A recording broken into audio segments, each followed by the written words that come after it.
Chrysostom lived in the 1st and 2nd century. He was a writer, an orator, a philosopher, and a historian during the times of the Roman Empire. He was born in Persa, today's Bursa in Turkey. As a young man, he left for Rome. He was close with the Roman Emperor Nerva and Trajan. Most of his works are not preserved today, or are just in fragments.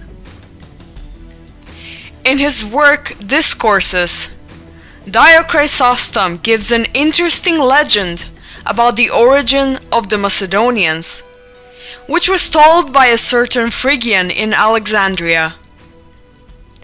Here we read, "And I have, furthermore, a story to tell that I heard from a Phrygian, a story that he told about Orpheus and yourselves. Well then, the man from Phrygia said that Orpheus sang his songs throughout Thrace and Macedonia, as we have been told, and that the creatures there came up to him, a great company, I imagine, of all the animals. And, he continued, most numerous among them were the birds and the sheep.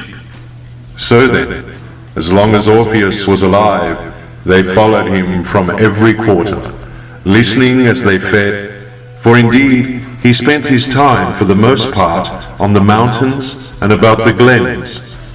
But when he died, in their desolation they wailed and were distressed. And so it came back that the mother of Orpheus, Calliope, because of her goodwill and affection toward her son, begged Zeus to change their bodies into human form. Yet their souls remained as they had been before. For the Phrygian went on to say that from those wild creatures from Zeus transformed, a tribe of Macedonians was born, and that it was this tribe which at a later time crossed over with Alexander and settled here. He added that this is the reason why the people of Alexandria are carried away by song as no other people are, and that if they hear music of the lyre, however bad, they lose their senses and are all aquiver in memory of Orpheus. And he said that they are giddy and foolish in behavior, coming as they do from such a stock, since the other Macedonians certainly have shown themselves to be manly and martial and steadfast of character.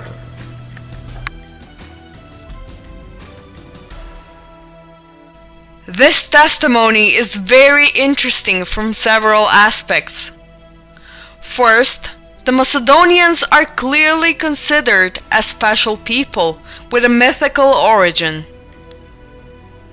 Furthermore, we see that they were present in Alexandria, even in Chrysostom's time, which means around 400 years after the city was founded by Alexander the Great of Macedon. The description of the Macedonians as a musical nation is also very interesting.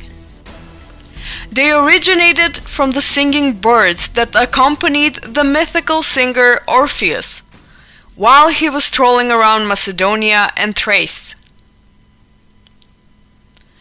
Practically, the love towards the song, which is witnessed here among the Macedonians in Alexandria, is just another segment that the ancient and the present-day Macedonians have in common. Chrysostom gives another very interesting testimony. For the inhabitants of the Isle of Rhodos, he writes that he kept on getting different information about the same thing. We read, For instance, one and the same statue, they say, is at one time a Greek, and another time a Roman, and later on, if it so happens, a Macedonian or a Persian. In this testimony, we can see that even the inhabitants of Rhodos made a clear difference between the Macedonian and the Greek cultural values. In the fourth discourse on kingship, Dio Chrysostom describes a fictional dialogue between Alexander the Great of Macedon and Diogenes. In this dialogue, Alexander asked Diogenes, "And what enemy have I still left," said he, "if I capture those peoples I have mentioned?" Diogenes replied, "The most difficult of all to conquer," he answered, "one who does not speak Persian or Median as Darius does, I presume, but Macedonian and Greek." At this, Alexander was troubled and sore distressed for fear the other knew of someone in Macedonia or Greece who was preparing to make war on him, and asked, "Who is this enemy of mine in Greece or Macedonia?" To this, Diogenes replied that he knew his enemies very well. We won't give any more extractions from this dialogue, but we will look at it from the aspect that we're focusing on. We see that Dio Chrysostom, from the supposed reply from Diogenes, clearly considers the Macedonian and the Greek language as two separate spoken languages. He does the same with the ethno-cultural territories of Macedonia and Greece, which he mentions separately, as Alexander did.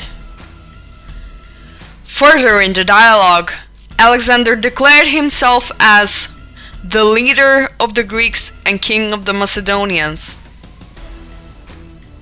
once again pointing out the differences between the ancient Macedonians and Greeks. In the end, we can conclude that Dio Chrysostom is just another ancient author who clearly pointed out the ethno-cultural differences between the Macedonians and the Greeks.